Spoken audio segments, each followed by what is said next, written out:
The drama surrounding the Indiana Fever's season has reached a boiling point, and this time, it wasn't just the injuries, the fatigue, or the relentless playoff race that broke through the surface.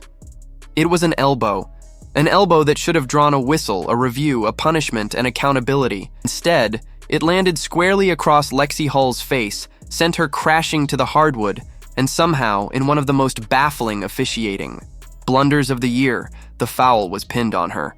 The Fever were already limping into Minnesota, held together by duct tape and desperation.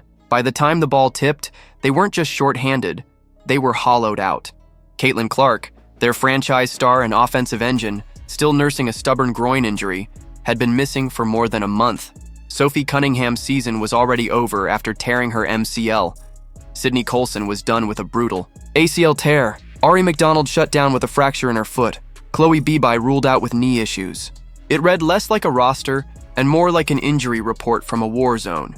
In the absence of depth, players were being stretched to breaking points. Odyssey Sims, signed on a hardship contract, wasn't suiting up on two legs. She was dragging herself onto the court on one good knee because the Fever simply had no one else to turn to. The result was survival basketball in its rawest form. Lineups stitched together from scraps, rotations hacked apart, minutes that would normally be distributed across a team now condensed onto the shoulders of 2 or 3 players who barely had time to breathe between possessions. And yet, despite the exhaustion, despite the odds, the Fever refused to fold. They fought, they clawed, they delivered just enough to stay alive in the standings. Every possession mattered. Every basket was blood and sweat earned through grit alone. Until the moment came when grit was not enough. It happened midway through the game. Khloe McBride went up for a rebound, entangled with Lexie Hull. In a split-second swing-through motion, McBride's elbow connected flush with Hull's jaw. The crowd gasped. Hull crumpled to the floor, clutching her face, and everyone watching expected the whistle. Not only was there clear contact to the head, it was violent, jarring, the kind of play that usually draws immediate review and often a flagrant. Instead, in a move that defied logic, the officials looked at the wreckage and somehow decided that Hull, the player who had just taken the elbow, was at fault. The whistle went against Indiana. The pain was hers. The punishment was hers. And the Fever's bench erupted in disbelief. Stephanie White, usually composed, could barely mask her frustration. Fans watching at home weren't just angry. They were numb. They had seen this movie too many times before. Because this wasn't just about one elbow. This wasn't about one missed call. This was about a pattern. Time and again this season, when a Fever player hits the deck, when shoulders, forearms, and shoves come crashing down, somehow the whistle always seems to tilt against them. Fans have started calling it bias. Others call it incompetence. But the truth is simple. When it keeps happening in the same direction, it stops looking like coincidence. And for Lexie Hull, this was the breaking point. Hull is not a player who shies away from contact. She built her reputation on defense, on grit, on doing the dirty work. Just 2 nights earlier, she had played a career-high 37 minutes, pouring in 23 points while guarding the Lynx' best players. She wasn't doing it for glory, she was doing it because the Fever had no choice. With half the roster in street clothes, she had to become an Iron Woman overnight. And she delivered. But to then take an elbow to the face, fall to the floor in pain, and be the one punished for it?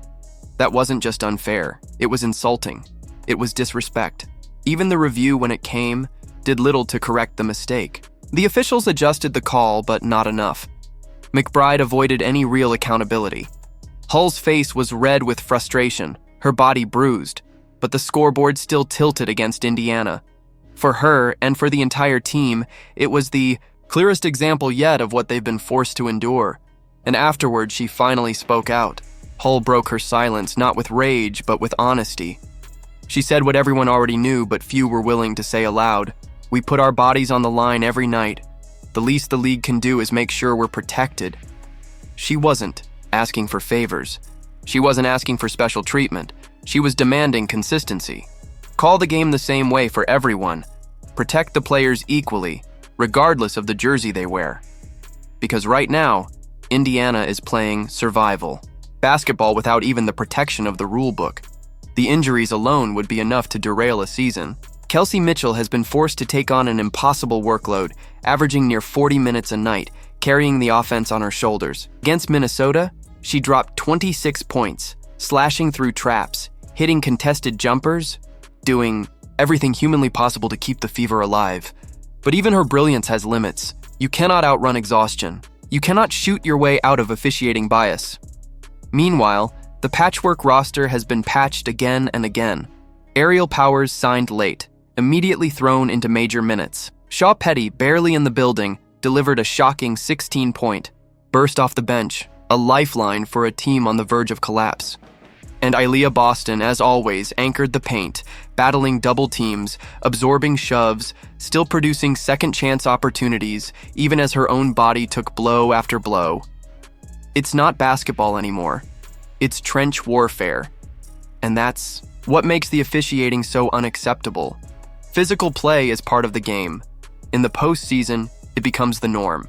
But officiating is supposed to be the guardrail, the line between toughness and danger. On this night, that line vanished. The Lynx leaned into contact, and the referees let it slide. The Fever answered with the same, and suddenly the whistle was there. The inconsistency wasn't just frustrating, it was dangerous. With half the roster already broken, every uncalled elbow, every swallowed whistle becomes an invitation for disaster. The fans know it. Social media lit up with fury. Clips of McBride's elbow ricocheted across timelines, comment sections filled with accusations of bias. And through it all, one question echoed louder than the rest. How does this keep happening? For the Fever, the timing couldn't be worse. They are clinging desperately to the 8th seed in the playoff race, a razor-thin one-game lead over the Eye. Sparks with just 7 contests left. Seattle, Golden State, Chicago, Los Angeles, every matchup a landmine. One bad stretch, one officiating disaster, and their season could collapse before Caitlin Clark even returns.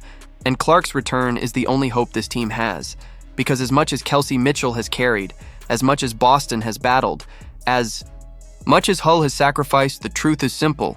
This is not a playoff team without Clark. Right now, it's a Kelsey Mitchell rescue mission every night. It's a survival act, it's duct tape basketball. But Clark changes the math. She bends defenses, creates space, orchestrates the floor. She makes Hull's cuts sharper, Boston's presence deadlier, Mitchell's scoring easier. She doesn't just add points, she restores structure. That's why her return is more than just an injury update. It's the pivot point of the entire season. In Minnesota, fans finally saw it. Clark, back on the court during shoot-around. Not in uniform, not cleared to play yet, but moving, dribbling, passing. For weeks, Fever fans had waited for a sign of hope.